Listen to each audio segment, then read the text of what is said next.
अस्सलाम वालेकुम, this is Roadie foxtrot from defence outpost. तो आज हम लोग एक काफ़ी ज़्यादा इंपॉर्टेंट खबर को डिस्कस करेंगे क्योंकि कल ही इटली का कैरियर स्ट्राइक ग्रुप पाकिस्तान आया है जिसमें उनके एयरक्राफ्ट कैरियर्स, उनके डिस्ट्रॉयर्स मौजूद थे। साथ में जो एक इंटरेस्टिंग चीज़ हुई है वो ये है कि F-35 हिस्ट्री में पहली दफ़ा पाकिस्तान आया है। तो इस चीज़ को भी आज हम वीडियो में डिस्कस करेंगे और साथ में जो हमें थोड़े बहुत इंटरेस्टिंग फैक्ट्स मिले हैं हम उनको भी आपके साथ शेयर करेंगे। लेकिन वीडियो में आगे बढ़ने से पहले अगर आप लोगों ने अभी तक चैनल को सब्सक्राइब नहीं किया तो please make sure to like this video and do subscribe to the channel. अब किसी भी full fledge carrier strike group का पाकिस्तान में आना ये कोई ऑर्डिनरी चीज नहीं है। लास्ट टाइम पाकिस्तान नेवी ने एक कैरियर स्ट्राइक ग्रुप के साथ एक्सरसाइज कंडक्ट की थी तो वो 1995 के अंदर थी, जिसमें यूएस के अब्राहम लिंकन एयरक्राफ्ट कैरियर के साथ हमने एक्सरसाइज कंडक्ट की थी जो कि बहुत ही ज्यादा पॉपुलर हुई थी, जिसमें पाकिस्तान एयरफोर्स के जो मिराज एयरक्राफ्ट हैं उन्होंने सक्सेसफुली इस कैरियर स्ट्राइक ग्रुप को पेनिट्रेट किया था और उस एयरक्राफ्ट कैरियर के ऊपर सिमुलेटेड स्ट्राइक्स की थी, जिसके बाद से ये सारी एक्सरसाइज जो है वो काफ़ी ज़्यादा फेमस हुई थी। 20, 25, 30 साल के बाद अब जाकर एक और एयरक्राफ्ट कैरियर के साथ पाकिस्तान नेवी को एक्सरसाइज करने का मौका मिल रहा है और पिछली एक्सरसाइज की तरह इस एक्सरसाइज में पाकिस्तान एयरफोर्स भी शामिल होंगी, जिसकी प्रिंसिपल वजूहात ये हैं कि इंडिया की तरफ से जो हमें एक one of the biggest threat pose हो रहा है वो एयरक्राफ्ट कैरियर की सूरत में हो रहा है, क्योंकि उनके पास 2 ऑपरेशनल एयरक्राफ्ट कैरियर हैं जिनमें INS विक्रमादित्य और INS विक्रांत मौजूद हैं। तो उनके खिलाफ हमें अपनी प्रिपरेशन जो है पहले से तो हम कर रहे हैं, लेकिन अब ये एयरक्राफ्ट कैरियर जो है वो पाकिस्तान आया है, हमें एक गोल्डन अपॉर्चुनिटी मिली है कि हम हैंड्स ऑन एक्सरसाइज को कंडक्ट कर सकते हैं, जिसमें हम मॉक ट्रायल्स को कंडक्ट कर सकते हैं, मॉक एंटी शिप एक्सरसाइजेस को कंडक्ट कर सकते हैं, ताकि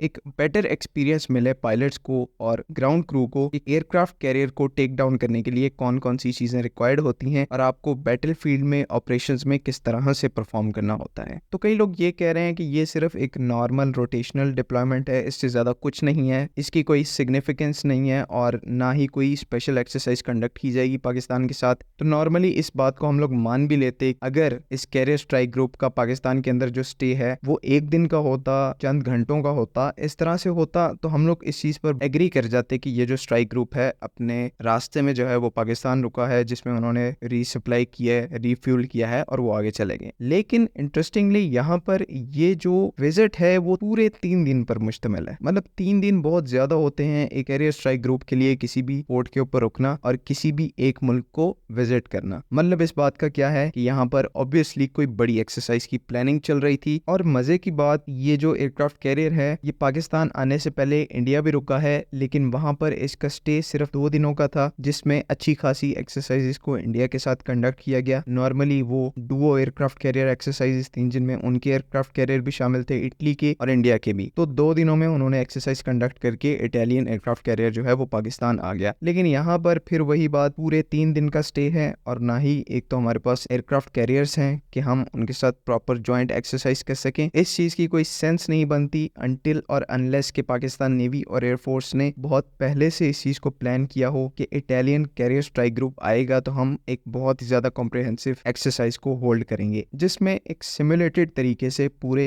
कैरियर स्ट्राइक ग्रुप को अटैक किया जाएगा और न्यूट्रलाइज किया जाएगा। यहाँ पर ये चीज अभी कंफर्म नहीं है कि पाकिस्तान नेवी और एयरफोर्स के कौन कौन से यूनिट्स को पार्टिसिपेट किया जा रहा है, लेकिन स्पेकुलेट ये किया जा रहा है कि पाकिस्तान नेवी की तरफ से तुगरिक क्लास के फ्रिगेट्स और बावर क्लास की कॉर्वेट्स और पाकिस्तान एयरफोर्स की तरफ से GF-17 ब्लॉक 3 पार्टिसिपेट करेंगे, जो कि इस टाइम पर एंटी शिप रोल्स पर ऑपरेशनलाइज्ड है। और अगर स्पेकुलेशन को इन फैक्ट्स के साथ मैच किया जाए तो ये चीज परफेक्ट एग्जांपल बनती है कि पाकिस्तान एयरफोर्स और नेवी जो है एक बहुत बड़ी एंटी शिप एक्सरसाइज को होल्ड करने वाले हैं। एंड में इस चीज को मेंशन करना यहाँ पर बहुत जरूरी है कि ये एक्सरसाइज जो है अगर कंडक्ट की जाती है तो इसको बहुत ही ज्यादा सीक्रेटिव रखा जाएगा। इसके मुतालिक किसी किस्म की डिटेल जो है वो पब्लिकली अनाउंस नहीं की जाएगी, तमाम चीजें टोटली कॉन्फिडेंशियल रखी जाएंगी। आई होप आप लोगों को वीडियो समझ में आ गई होगी। अगर इसके बारे में कोई कंफ्यूजन है तो आप कमेंट्स में जरूर मेंशन करें। अगली वीडियो तक के लिए अल्लाह हाफिज। पाकिस्तान जिंदाबाद।